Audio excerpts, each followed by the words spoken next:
ఓం శాంతి. November 6వ తారీఖు 2024 ఉదయం మురళి. ఓం శాంతి.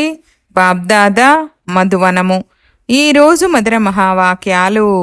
బాబా చెప్తున్నారు, మధురమైన పిల్లలు, తండ్రి దృష్టి హద్దు బేహద్దులను కూడా దాటి వెళ్తుంది. మీరు కూడా హద్దు, సత్యయుగము, బేహద్దు, కలియుగములను దాటి వెళ్ళాలి. ప్రశ్న: శ్రేష్టాతి శ్రేష్టమైన జ్ఞానరత్నాల ధారణ ఎటువంటి పిల్లలకు బాగా జరుగుతుంది? జవాబు: బుద్ధియోగము ఒక్క తండ్రి జతలో మాత్రమే ఉన్నవారికి, పవిత్రమైన వారికి జ్ఞానరత్నాల ధారణ బాగా జరుగుతుంది. ఈ జ్ఞానరత్నాల ధారణ కొరకు పాత్ర శుద్ధంగా ఉండాలి. ఉల్టా సుల్టా సంకల్పాలు కూడా సమాప్తం అవ్వాలి. తండ్రితో యోగాన్ని జోడిస్తూ పాత్ర బంగారమైనప్పుడు రత్నాలు నిలవగలవు. జ్ఞానరత్నాల ధారణ జరుగుతుంది. ఓం శాంతి. మధురాతి మధురమైన ఆత్మిక తండ్రి ఆత్మిక పిల్లలకు కూర్చొని ప్రతిరోజు అర్థం చేయిస్తున్నారు. ఈ సృష్టి చక్రము జ్ఞానము, భక్తి, వైరాగ్యాలతో తయారైనదని పిల్లలకు అర్థం చేయించబడింది. బుద్ధిలో ఈ జ్ఞానము గుర్తుండాలి. పిల్లలైన మీరు ఈ హద్దు బేహద్దులకు అతీతంగా వెళ్ళాలి. తండ్రి అయితే హద్దు బేహద్దులకు అతీతంగా ఉన్నారు. ఇది కూడా అర్థం చేసుకోవాలి కదా. ఆత్మిక తండ్రి కూర్చొని అర్థం చేయిస్తున్నారు. జ్ఞానము, భక్తి తర్వాత వైరాగ్యమనే విషయాన్ని కూడా అర్థం చేయించాలి. జ్ఞానాన్ని పగలు అని అంటారు. అప్పుడు నూతన ప్రపంచం ఉంటుంది. అక్కడ ఈ భక్తి అను అజ్ఞానము ఉండదు. అది హద్దు ప్రపంచము. ఎందుకంటే అక్కడ చాలా కొద్ది మందే ఉంటారు. తర్వాత నెమ్మదిగా వృద్ధి చెందుతూ ఉంటుంది. అర్ధ సమయం తర్వాత భక్తి ప్రారంభమవుతుంది. అర్ధకల్పము సన్యాస ధర్మము ఉండదు. సన్యాసము లేక త్యాగము ఉండదు. తర్వాత సృష్టి వృద్ధి చెందుతుంది. పైనుండి ఆత్మలు వస్తూ ఉంటాయి. ఇక్కడ వృద్ధి జరుగుతూ ఉంటుంది. హద్దు నుండి బేహద్దుకు వెళ్తుంది. తండ్రి దృష్టి హద్దు బేహద్దులకు దూరంగా వెళ్తుంది. హద్దులో చాలా కొద్ది మందే ఉంటారని తెలుసు. తర్వాత రావణ రాజ్యంలో చాలా వృద్ధి జరుగుతుంది. ఇప్పుడు మీరు హద్దు బేహద్దుల నుండి అతీతంగా అవ్వాలి. సత్యయుగంలోని ప్రపంచము చాలా చిన్నది. అక్కడ సన్యాసము లేక వైరాగ్యము మొదలైనవేవీ ఉండవు.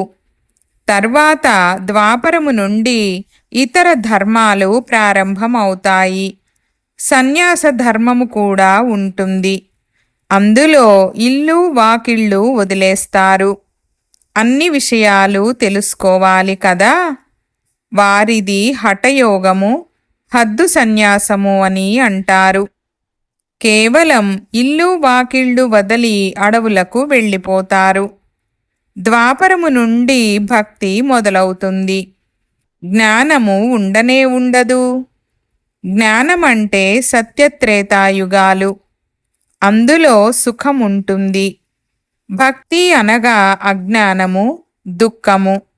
ఇది బాగా అర్థం చేసుకొని చేయించాలి. తర్వాత సుఖదుఖాల నుండి అతీతంగా వెళ్ళాలి. హద్దు బేహద్దులకు అతీతంగా వెళ్ళాలి. సముద్రం ఎంతవరకు ఉందో, ఆకాశం ఎంతవరకు ఉందోనని మనుషులు పరిశోధిస్తూ ఉంటారు. ఎంత ప్రయత్నించినా వాటి అంతములను తెలుసుకోలేరు.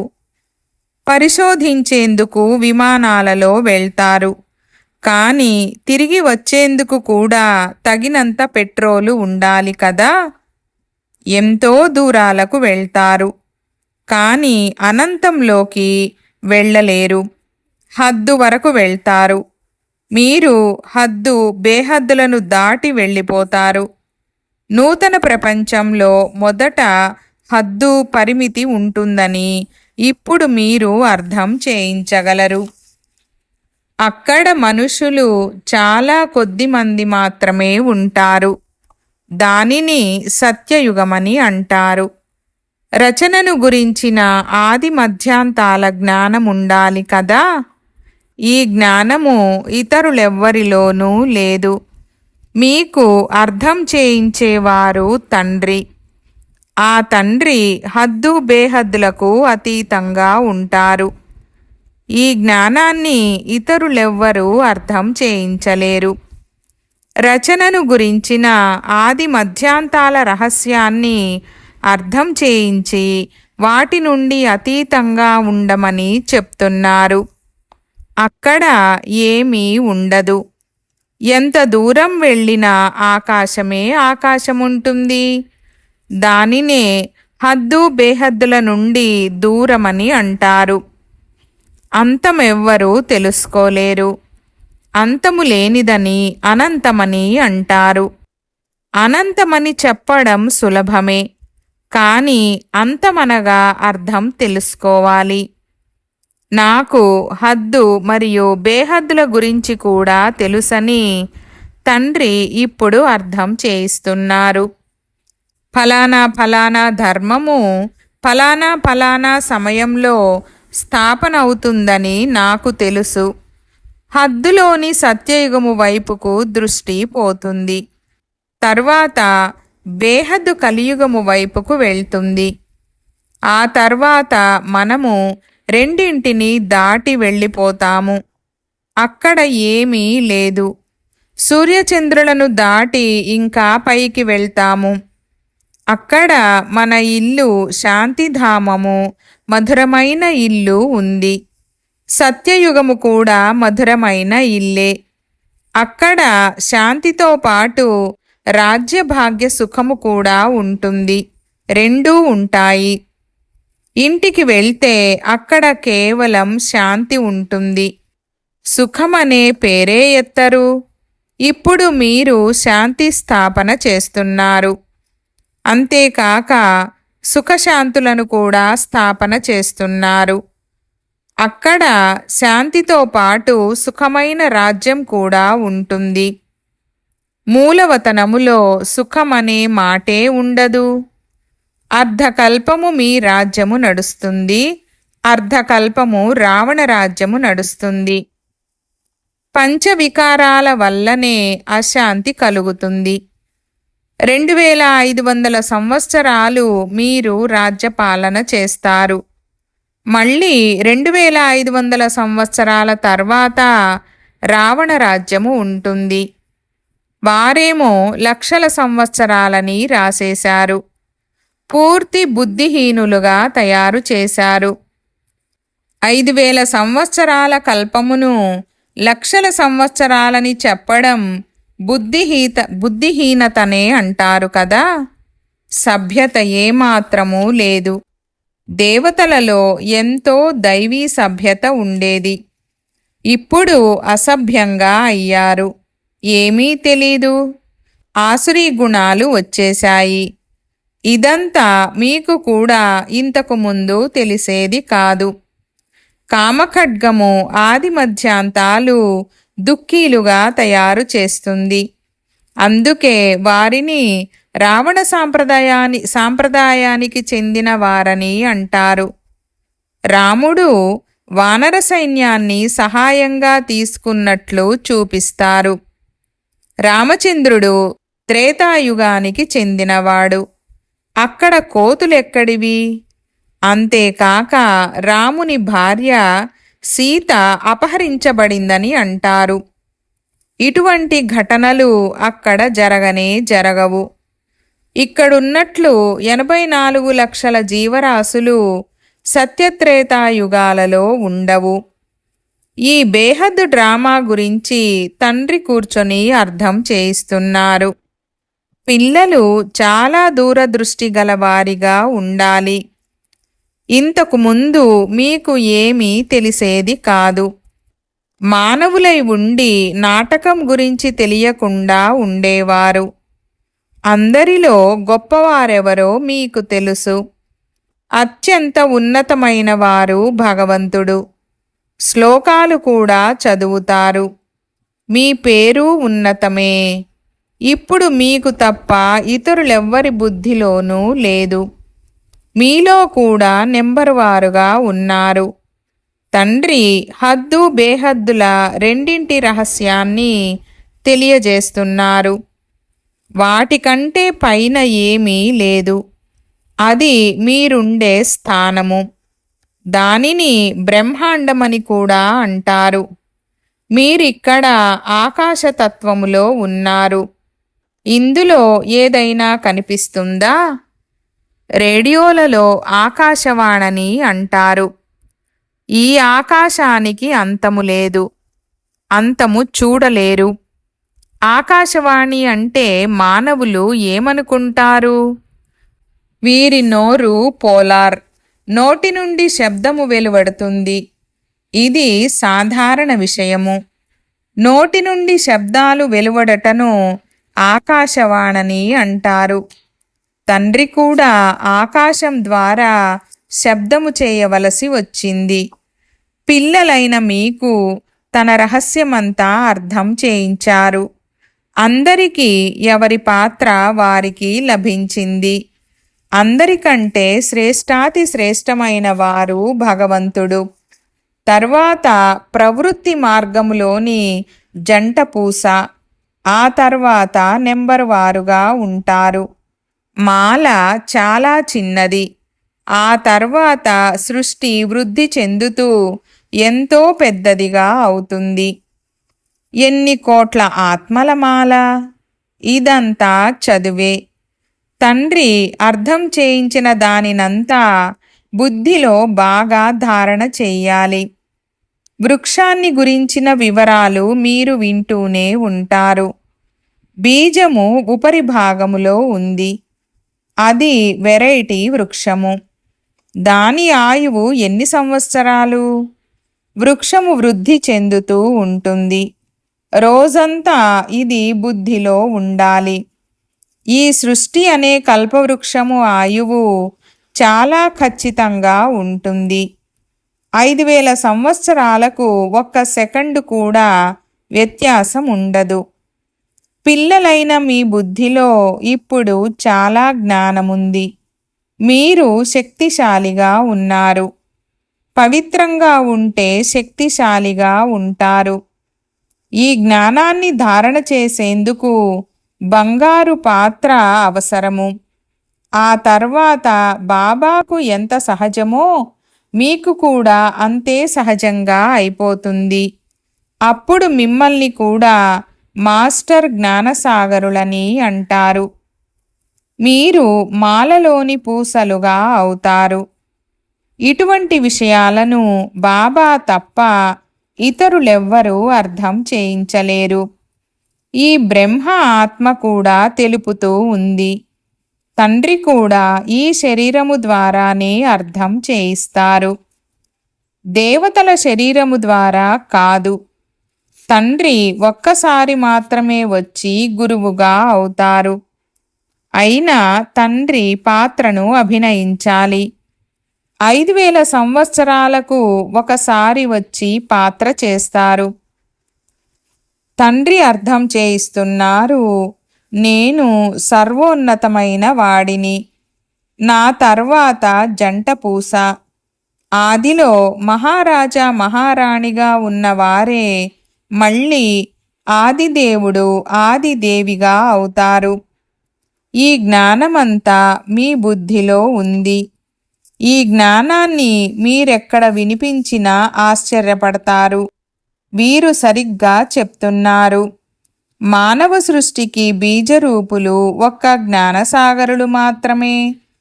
వారు తప్ప మరెవ్వరూ జ్ఞానాన్ని అర్థం చేయించలేరు. ఈ విషయాలన్నీ ధారణ చెయ్యాలి. కానీ పిల్లలకు ధారణ అవ్వదు. చాలా సులభమైనదే, ఏ కష్టమూ లేదు. మొదటిది స్మృతి యాత్ర చేయాలి. పాత్ర పవిత్రంగా శుద్ధంగా ఉండాలి. అప్పుడు మాత్రమే జ్ఞానరత్నాలు నిలుస్తాయి. ఇవి అత్యంత శ్రేష్టమైన రత్నాలు. ఈ బాబా రత్నాల వ్యాపారం చేసేవాడు. చాలా మంచి మంచి వజ్రాలు మణులు వస్తే వాటిని వెండి డబ్బీలలో దూది మొదలైన వాటిలో భద్రంగా ఉంచేవారు. ఎవరైనా చూస్తే ఇవి చాలా ఫస్ట్ క్లాస్ వస్తువని అనేవారు. ఇది కూడా అంత మంచిది. మంచి మంచి వస్తువులు మంచి పాత్రలలో శోభిస్తాయి. మీ చెవులు వింటున్నాయి. అందులో ఈ జ్ఞానము ధారణ అవుతుంది. పవిత్రంగా ఉంటే బుద్ధి యోగము తండ్రి జతలో ఉంటుంది. ధారణ బాగా జరుగుతుంది. లేకుంటే ఉన్నదంతా వెలుపలికి వెళ్తుంది. ఆత్మ ఎంతో చిన్నది. అందులో ఎంతో జ్ఞానము నిండి ఉంది. చాలా మంచి శుద్ధమైన పాత్ర కావాలి. ఏ ఇతర సంకల్పము రాకూడదు. ఉల్టా సుల్టా సంకల్పాలన్నీ పూర్తిగా నిలిచిపోవాలి. అన్ని వైపుల నుండి బుద్ధిని తొలగించాలి. నాతో యోగము చేస్తూ చేస్తూ పాత్రను బంగారుగా పవిత్రంగా చేసుకోండి. అందులో రత్నాలు నిలవాలి. తర్వాత ఇతరులకు దానము చేస్తూ ఉంటారు. భారతదేశాన్ని మహాదాని దేశమని అంటారు. వారు ధనదానం చేస్తారు. కానీ ఇది అవినాశి జ్ఞానరత్నాల దానం. దేహసహితంగా ఉన్నదంతా వదిలి ఒక్కరితోనే బుద్ధియోగం ఉంచాలి. మనము తండ్రి వారిగా అయ్యాము. ఇందులోనే శ్రమ ఉంది. లక్ష్యమేమో తండ్రి అర్థం చేయించారు. పురుషార్థము చేసేది పిల్లల కర్తవ్యం. ఉన్నత పదవి పొందుకునేది ఇప్పుడు మాత్రమే. ఏ వికారీ సంకల్పాలు వికల్పాలు రాకూడదు.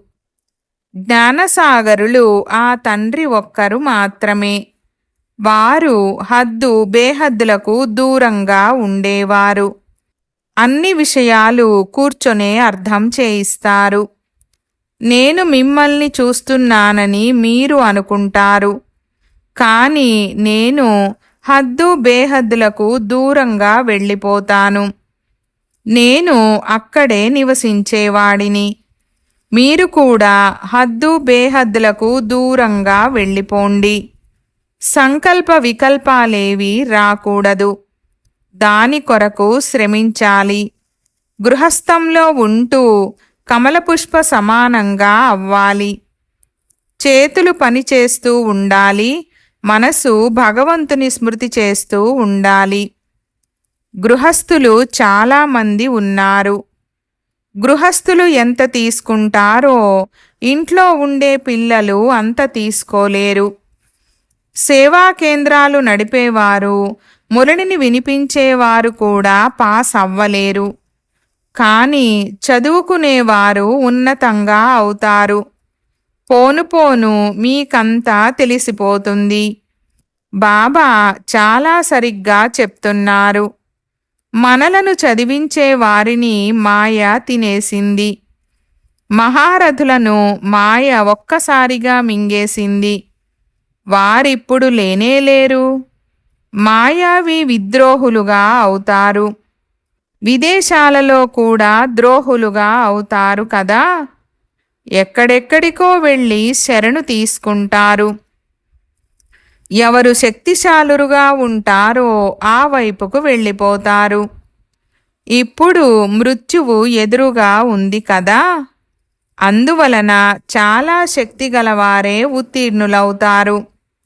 ఇప్పుడు తండ్రే సర్వశక్తివంతులని మీరు అర్థం చేసుకున్నారు. ఆ తండ్రి సర్వశక్తివంతులు. మనకు నేర్పిస్తూ నేర్పిస్తూ విశ్వమంతటికి అధికారులుగా చేస్తారు. అక్కడ సర్వస్వము లభిస్తాయి. లభించని వస్తువేదీ ఉండదు. ఏ వస్తువు కొరకు కూడా పురుషార్థము చేసే పనే ఉండదు. మీ వద్ద లేని వస్తువేది ఉండదు. అయినా నెంబరువారు పురుషార్థానుసారము పదవి లభిస్తుంది. తండ్రికి తప్ప ఇటువంటి విషయాలు వేరెవ్వరికీ తెలియదు. అందరూ పూజారులే. గొప్ప గొప్పవారు, శంకరాచార్యులు మొదలైన వారు ఉన్నారు. బాబా వారి గొప్పతనం గురించి కూడా తెలుపుతారు. మొదట పవిత్రతా శక్తి ద్వారా సహాయం చేసి భారతదేశాన్ని సంభాళించేందుకు వారు నిమిత్తంగా అవుతారు. అది కూడా వారు సతోప్రధానంగా ఉన్నప్పుడు మాత్రమే. ఇప్పుడు వారు కూడా తమోప్రధానంగా ఉన్నారు. వారిలో ఇప్పుడు అంత శక్తి లేదు. ఇప్పుడు పూజారులుగా ఉండిన మీరు మళ్ళీ పూజ్యులుగా అవుతారు. అర్థము చెప్తున్నారు. ఇప్పుడు మీ బుద్ధిలో పూర్తి జ్ఞానమంతా ఉంది. బుద్ధిలో ధారణ చేస్తూ ఇతరులకు అర్థం చేయిస్తూ ఉండండి. తండ్రిని కూడా స్మృతి చేయండి. ఆ తండ్రి వృక్ష రహస్యాన్ని పూర్తిగా అర్థం చేయిస్తూ ఉన్నారు. పిల్లలు కూడా ఇంత మధురంగా తయారవ్వాలి. యుద్ధము కదా, మాయావి తుఫానులు కూడా చాలా వస్తాయి. అన్నీ సహించవలసి వస్తుంది. తండ్రి స్మృతిలో ఉంటే అన్ని తుఫానులు తొలగిపోతాయి. హాతం తాయి నాటకం గురించి తెలుపుతారు కదా. నోట్లో తావీజు గులకరాయి వేసుకుంటే మాయ పారిపోతుంది. అది తీసేస్తే మాయ తిరిగి వచ్చేస్తుంది. లజ్జావతి, అత్తిపత్తి తాకగానే ముడుచుకునే ఒక మొక్క ఆకు ఉంటుంది కదా. మాయ చాలా తీక్షణమైనది. ఇంతటి ఉన్నతమైన విద్యను అభ్యసిస్తూ ఉన్నట్లుండి క్రిందకు తోసేస్తుంది. అందుకే తండ్రి తెలుపుతున్నారు, మీరంతా భాయి భాయి అని భావిస్తే హద్దు బేహద్దులకు అతీతంగా వెళ్ళిపోతారు. శరీరమే ఉండదు. అప్పుడు దృష్టి ఎక్కడికెళ్తుంది? అంత శ్రమించాలి. వింటూ వింటూ అలసిపోయి కింద పడరాదు. కల్పకల్పము మీరు పురుషార్థము చేస్తారు. మీ భాగ్యాన్ని పొందుకుంటారు. తండ్రి అంటున్నారు, ఇంతవరకు చదివినదంతా మర్చిపోండి. ఇంతవరకు చదవనిది, విననిది ఇప్పుడు వినండి, స్మృతి చేయండి. దానిని భక్తి మార్గమని అంటారు. మీరు రాజఋషులు కదా. మీరు జడలు విరబోసుకొని మురళి వినిపించండి. సాధు సన్యాసులు వినిపించేదంతా మానవుల మురళి. ఇది బేహద్దు తండ్రి వినిపించే మురళి. సత్యత్రేతాయుగాలలో జ్ఞానమురళి అవసరము లేదు.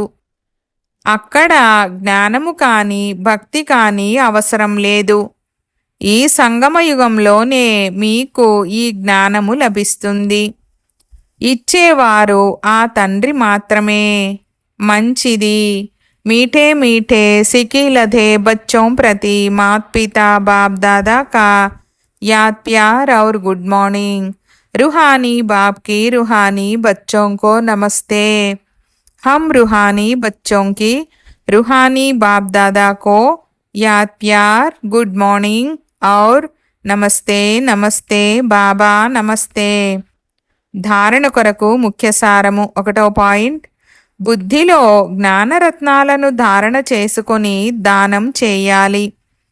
హద్దు బేహద్దులకు దూరంగా వికల్పాలు, అపవిత్ర సంకల్పాలు రాకుండా ఉండు స్థితిలో ఉండాలి. మనమంతా ఆత్మలము. భాయి భాయి అనుస్మృతిలో ఉండాలి. 2వ పాయింట్. మాయావి తుఫానుల నుండి రక్షణ పొందేందుకు తండ్రి స్మృతి అనే గులకరాయిని వేసుకోవాలి. అన్నీ సహించాలి. లజ్జావతిగా అవ్వరాదు. మాయతో ఓడిపోరాదు. వరదానము.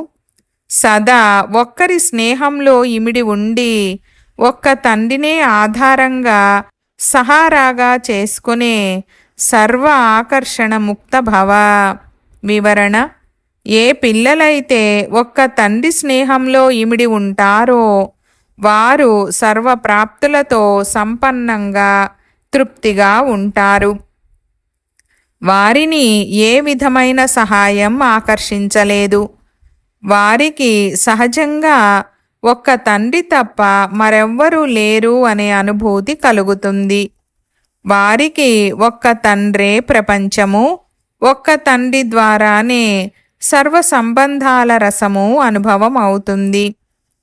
వారికి సర్వప్రాప్తులకు ఆధారము ఒక్క తండ్రి మాత్రమే, ఏ వైభవాలు సాధనాలు కాదు. అందువలన వారు సహజంగా ఆకర్షణాముక్తులుగా అయిపోతారు. స్లోగన్: ప్రకృతిని పావనంగా చెయ్యాలంటే సంపూర్ణ ఆకర్షణాముక్తులుగా అవ్వండి. ఓం శాంతి.